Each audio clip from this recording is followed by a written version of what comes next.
Hello, friends. We're making great progress on this series. I can't believe we're already on episode 5.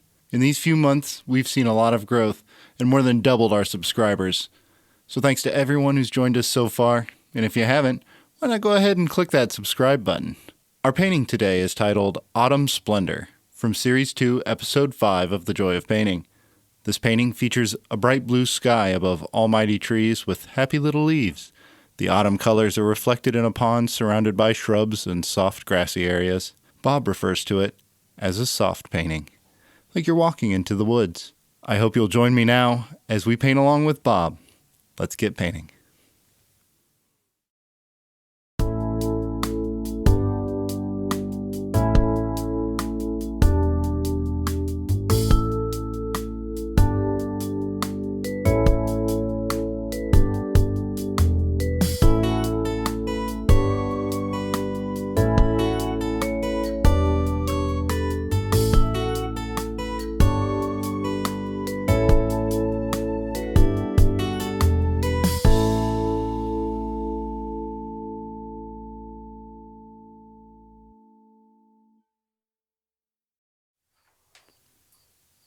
All right, so let's get started by going over the colors we'll use for today's painting. Titanium white, phthalo blue, Prussian blue, alizarin crimson, Van Dyke brown, burnt umber, sap green, cadmium yellow, yellow ochre, and permanent red.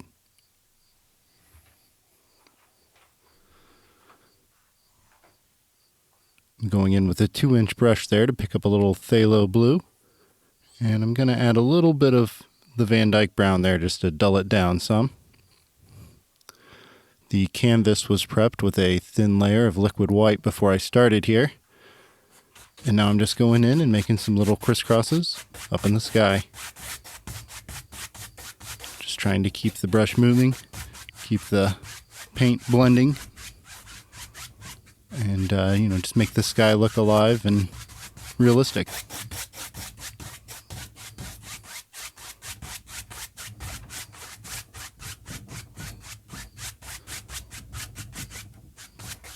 Just keep blending it, trying to get that darker area blended out a little bit more.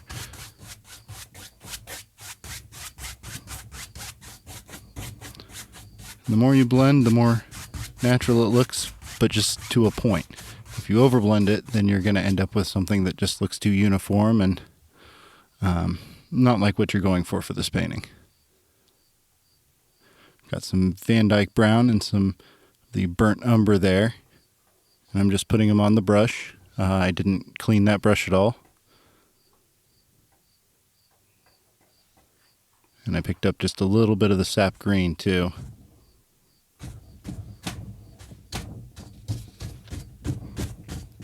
So Bob explains the layering process he used for trees. First, you start with the far leaves and the shadows, then the trunk and the branches, and then the near leaves and the highlights last. You'll see that that's what I'm doing here. Putting on that darker color.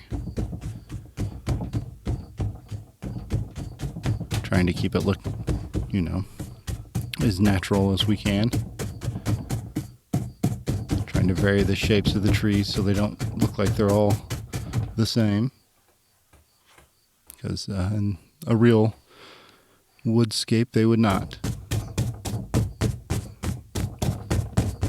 You can see I'm trying a little something new on this episode. Instead of just showing the two static angles, I'm trying to zoom in some to give you a little better view of the painting and a little less view of me.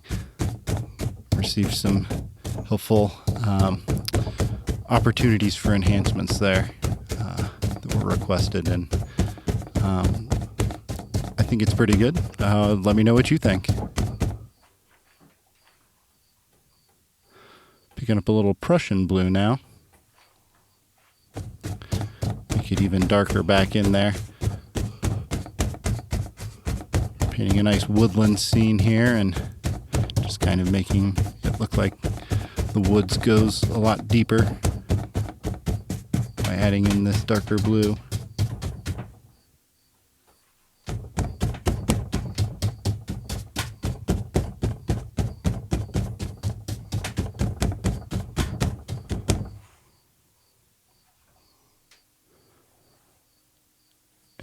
I'm switching out for my fan brush, picking up some Van Dyke Brown,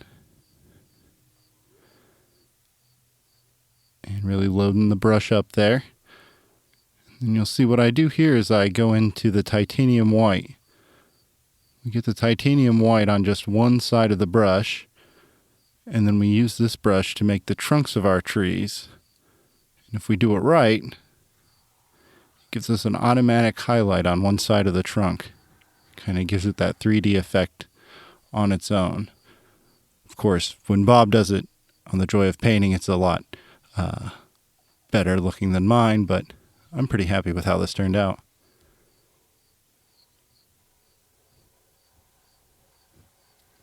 Just really trying to focus on putting in some nice natural looking tree shapes. They don't have to be the straightest trees, but they definitely should look, like trees.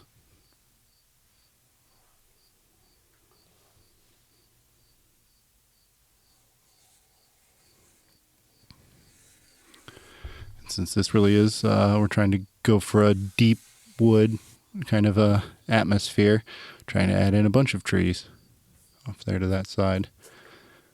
Now we're just cleaning off the fan brush there, cleaning it off on the paper towel.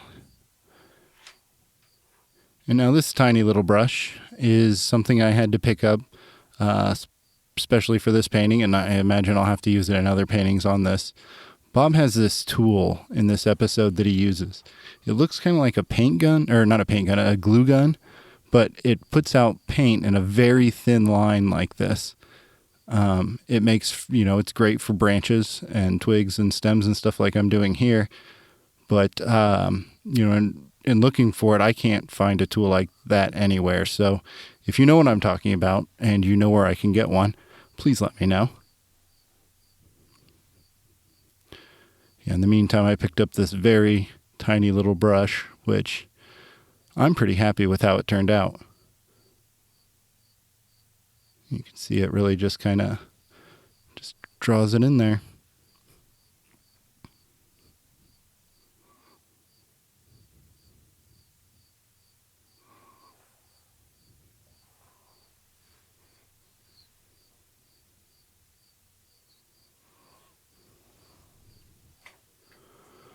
Now switching back out for my 2-inch brush. No, this is a 1-inch brush. And I've got some liquid white, and I'm picking up some cadmium yellow. Mix a little sap green in there. And with just the corner of it, just trying to tap that on there. Excuse me, that is the 2-inch brush, not the 1-inch. And as I'm tapping it on there, trying to do a really good job of leaving space between the leaves. I don't want to cover up all the sky. I really like that blue color. And I want to make sure that it shows through.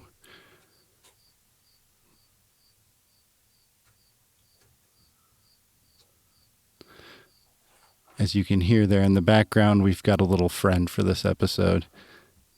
There's a little cricket that I looked for him to try to relocate him before I started painting, but I couldn't find him, so he got to join us.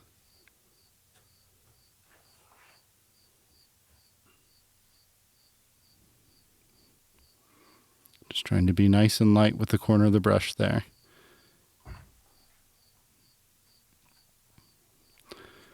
Picking up a little yellow ochre there to vary the color some.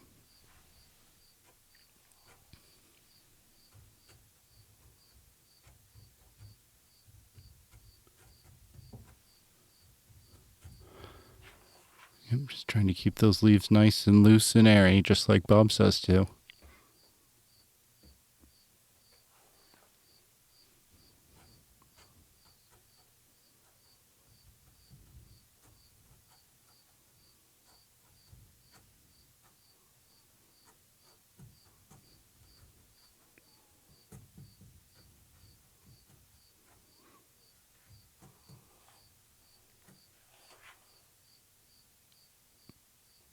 Just trying to get a good variation of colors from green to yellow to orange. Yeah, you can really see me just tapping with the corner there. And Bob reminds us again in this episode that a thin paint will stick to a thick paint. And so, of course, we've thinned this paint down with liquid white to help it to stick to the darker shadow and sky paints in the background. Trying to cover up the trunk a little bit. You can push it back into the tree some, but you want it to show through still to give it more structure.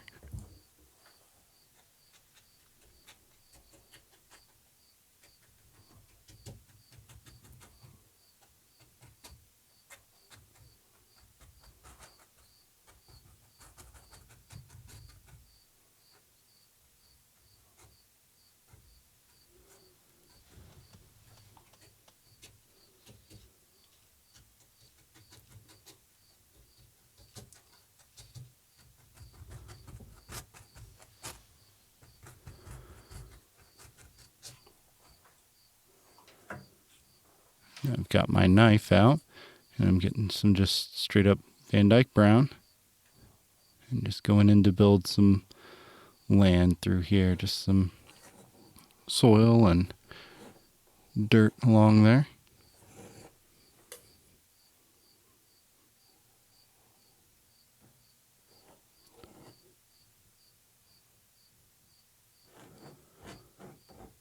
Another piece of advice I have received is that I should be careful about where I put my index finger when using the knife, that I'm putting too much pressure onto the canvas when I do it that way. So I tried to watch that some in this, and you'll see that. I did an okay job at sometimes, and other times I apparently completely forgot. But I'm just going in now with that 2-inch brush and just trying to pull straight down to give it, a nice watery reflective effect there. Add some ripples, just real gentle. Don't want to ruin it.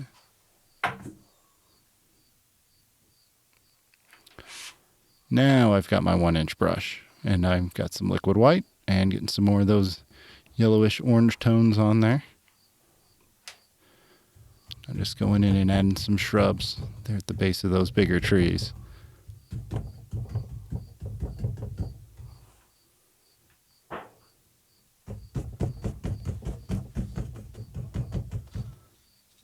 Just really trying to get a good variety.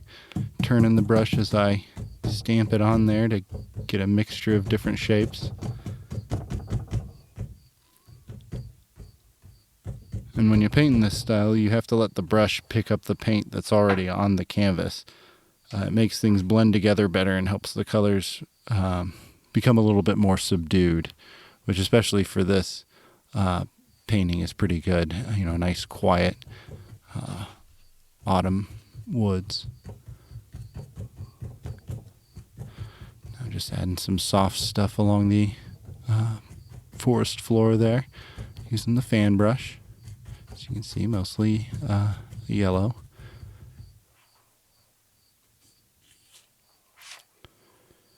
Switching that out for my knife again and making kind of a highlight color.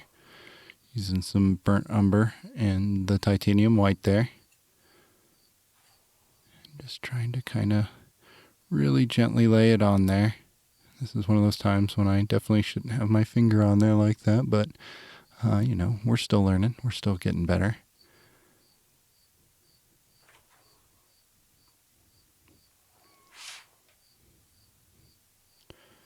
And just layering, going in and some more to the ground, to the soil, more rocky kind of, and then going back in on top of that, laying in some more soft grassy stuff to kind of push it all back a little further into the background, give the painting more depth.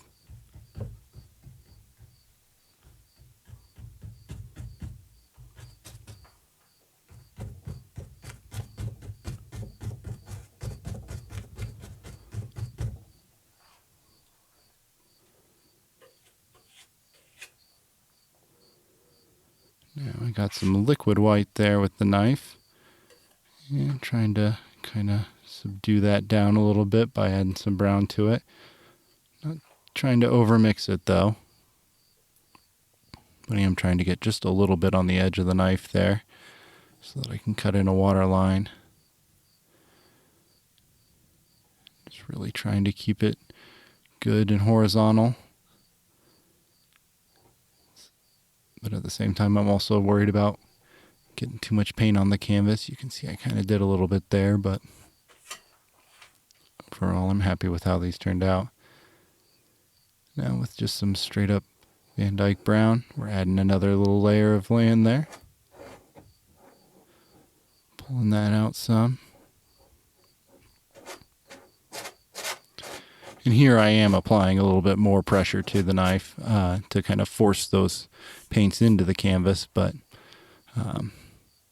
anytime you add a new thing of land, make sure you also add the reflections. So we're doing that there with the 2-inch brush. Just trying to be real gentle.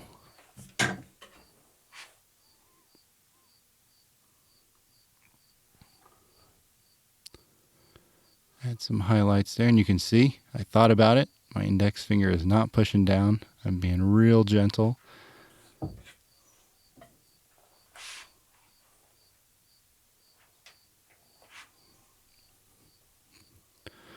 Mixing up some more color there with some liquid white.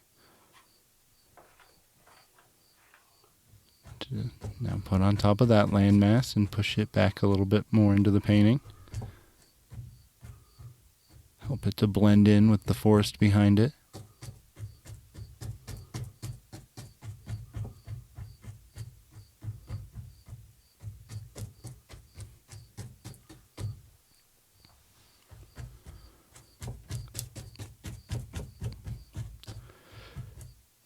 And I try to use the same color on both sides of the painting to help bring it more cohesive. Make it more cohesive. Make it all look like it's, the same woods. I don't know, there's kind of a balancing act that you have to do between having the colors too similar and making everything look uniform and unnatural, or having the colors too crazy and different and looking unnatural that way. I feel like, leaning towards the latter is probably a better strategy, but it's important to have the colors all work together in the painting.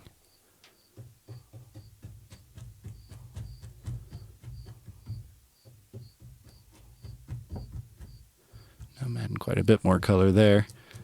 Got some red in there.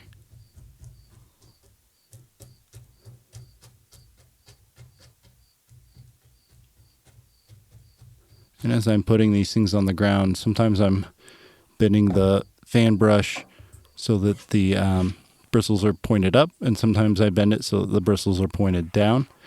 And that gives you, two different kinds of effects, and gives you more variety in the plant shape.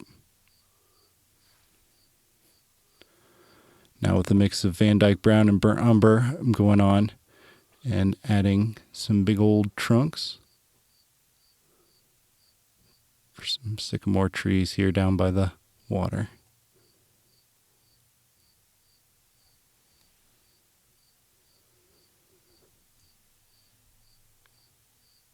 And I'm trying to, get a good amount of paint on there, but I'm also trying to keep it controlled and not make my trunk too wide.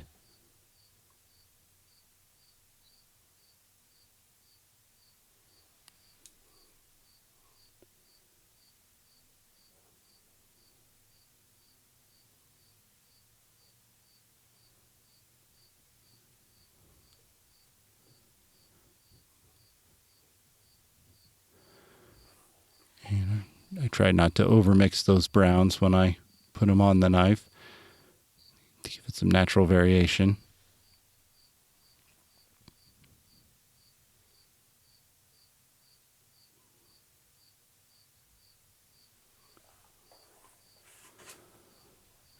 And now Now still with the knife, I'm picking up a little bit of titanium white and going in. Just adding a little highlight to that, giving it that bark that you see on those kind of trees.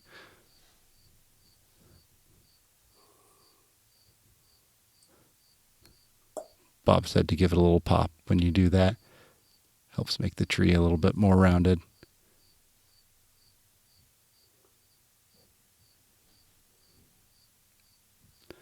I'm really happy with how these turned out.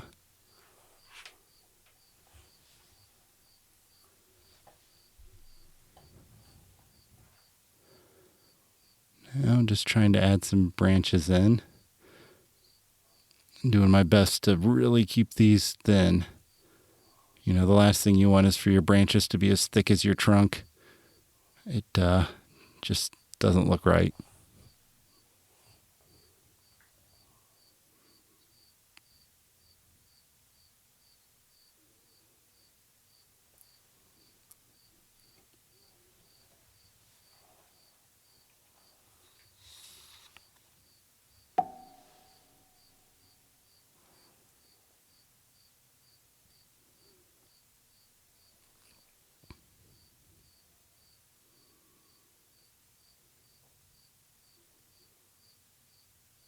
And I may have been wrong. These might be birch trees, not sycamore trees. I can't remember what Bob said. This is why you got to watch the episodes. You got to make sure you go and watch that episode of Joy of Painting so that you can know what species of trees those are. Now back in with my super fine little brush there.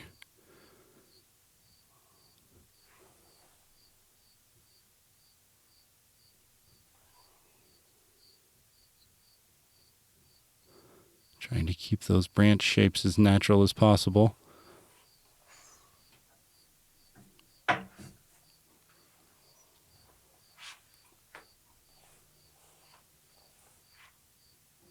Now picking up some crimson, really oranging up that orange a little bit more. Trying to get that liquid white mixed in. You do want to mix your liquid white in pretty well. Otherwise, you're going to end up with white splotches in your, bright bits, which is not really what you're looking for in fall leaves. Just using the corner there of the brush. You can see some of the time I was using the bottom corner, and this time I'm using the top corner. Just trying to give some variation in the shapes of those leaves so that all the trees don't look exactly the same.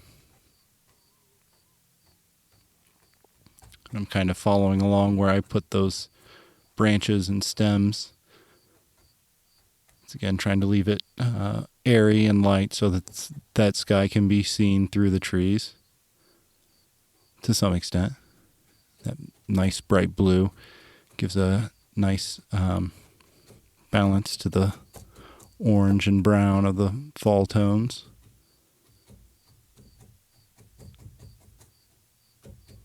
Gives it a good contrast.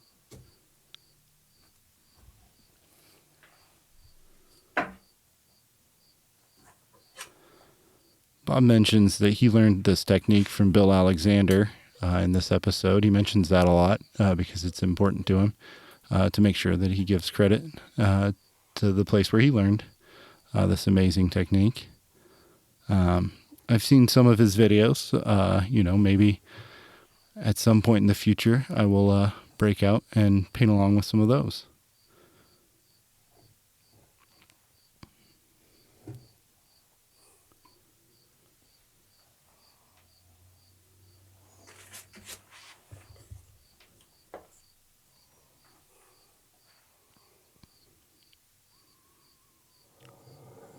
And right across the front there. Just trying to add some land up front to keep all the water from spilling out all over the floor everywhere. Stole that joke from Bob. And now we're just adding in paint. Adding in as much of this just straight Van Dyke brown as we can. To give it a good dark base for our soil there. And as I'm doing this, I'm happy with how a lot of it went on, but I wish I had done a little bit more to kind of get rid of some of these scrape marks. I feel like they kind of show through in the end, and I feel like it affects how the final painting looks. But, this is something to work on for next time. I'm trying to make sure I get it all the way down to the bottom of the canvas there.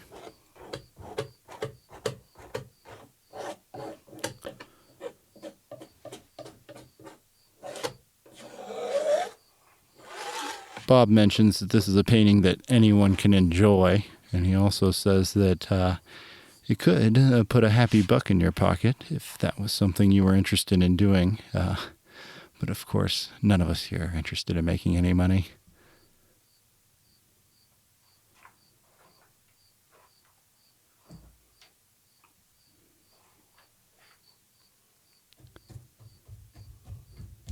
And back in now with that fan brush, just adding in some grassy stuff along the ground nearest to us there.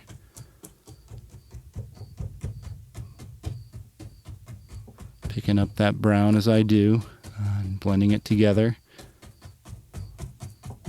with the orange to make it darker. Because as you get closer to yourself in these paintings, you want to make sure your layers are getting darker.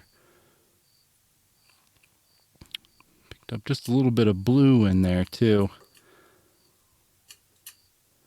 And we're making a new highlight color here that we'll just kind of put on here in the middle. And these will be some, spots where some layers of stone are showing through the soil. I was worried at first that I got a little too much blue in there, but I feel like it turned out okay.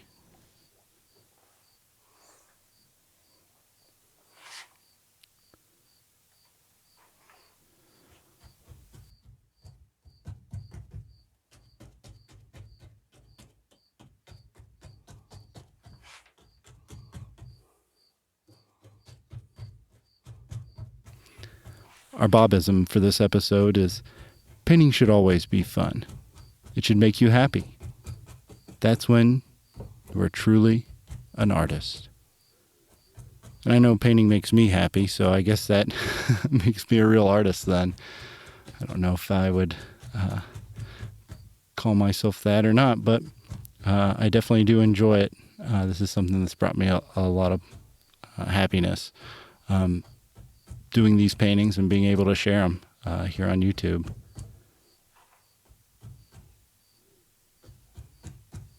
I think, seeing this whole process, all the paintings from start to finish, is important. Just watching the joy of painting.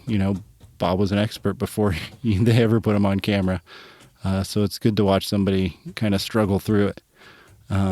I feel like, and I hope you enjoy that. I mean, not watching me struggle, but I hope that you're getting a lot out of this.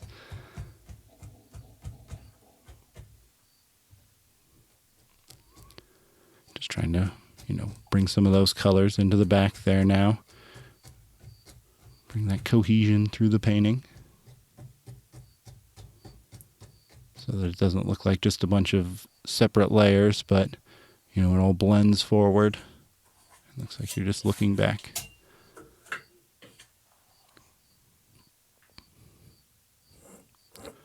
Now just with the edge of the knife, going in and cutting in lots of twigs and stems and sticks. Really trying to make it look like it would back in the woods. Lots of different weeds and plants and all sorts of things. Blackberries and poison ivy and fig vines.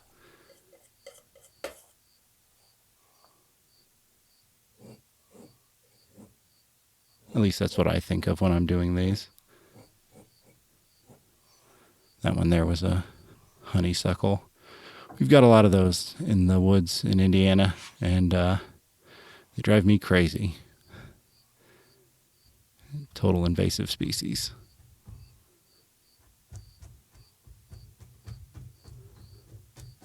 Putting something around the base of those trees to kind of push them back in a little more.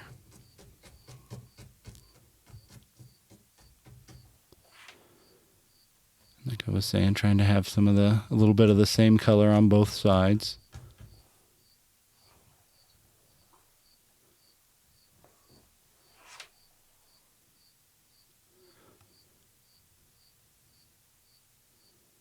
Now I've got my fine liner out there, and I've got some linseed oil that I've picked up, and I'm getting it, running it through the Van Dyke brown there. It's important to really try to pull it to a very fine point when you're doing this, so that you can get as thin a line as possible. Of course, I could have gotten a thinner line using my thinner brush that I have in this episode, but I was just using that when Bob was using his fantastic little tool. And when he was using the fine liner, I tried to use that too. And I feel like I'm getting a little better with it.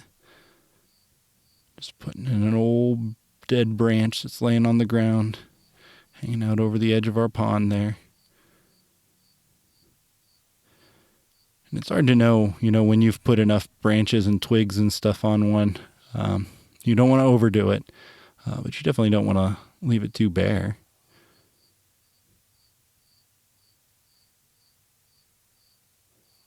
But I'm really happy with how that little stick turned out.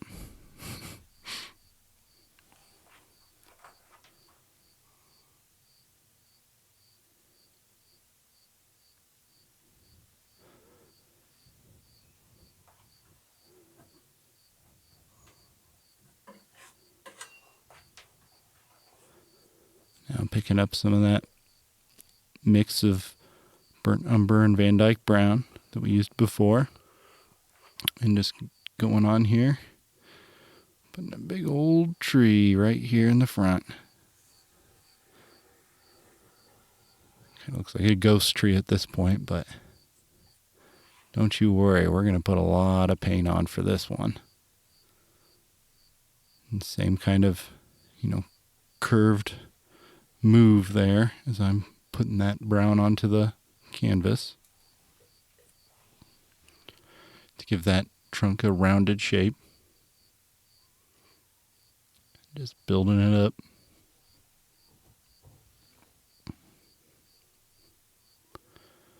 This is one that looks 3D because it really is 3D. I mean, you're putting quite a bit of paint on here, and after this dries, you can go up and really feel the texture of the bark. Picked up a little red in there. Now I'm going and grabbing a little bit of that white and blue highlight mixture we used for the rocks there. Putting that in, makes it look like a little blue light reflected up off our water there.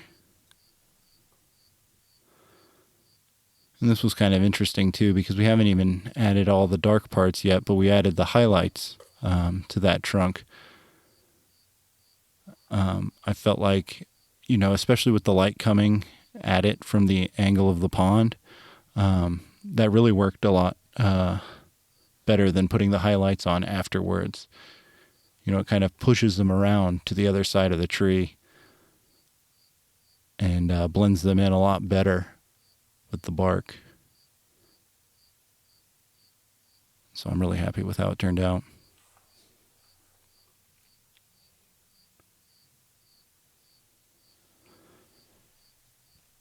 Now, Bob mentions that the next episode is on a black canvas, and he says to be ready. I know I will be, but will you? I sure hope so. Those black canvases are always interesting to start with. Just the way the paint interacts with the canvas is totally different once you've put that layer of gesso on there and let it completely dry. Of course, you come back then and put some sort of liquid color on top of that. But it's not the same, and you get some interesting results sometimes.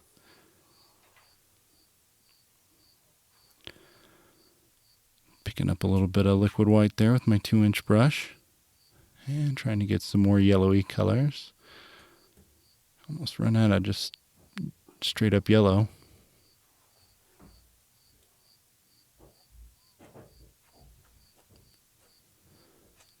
Just kind of adding the hints of some leaves up there that are on that tree. You know, we can't see the whole thing. Really just seeing the bottom of it.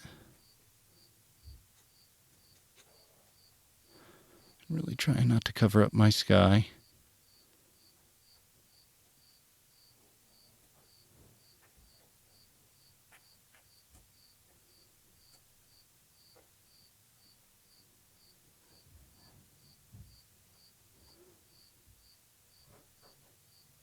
I hope you've enjoyed this painting. I really enjoyed doing this one. It's definitely one of my favorites so far as the end product. And I hope our cricket friend enjoys it too.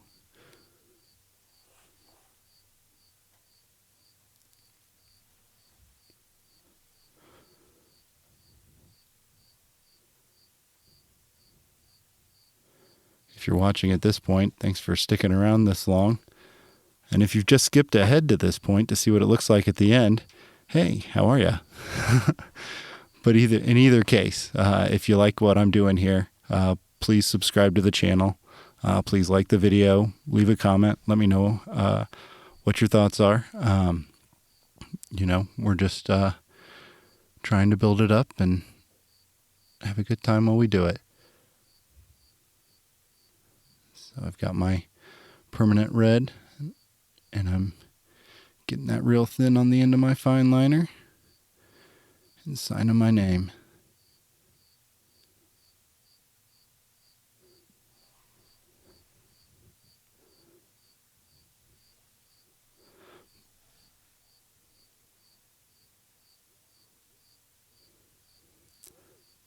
Thanks for watching.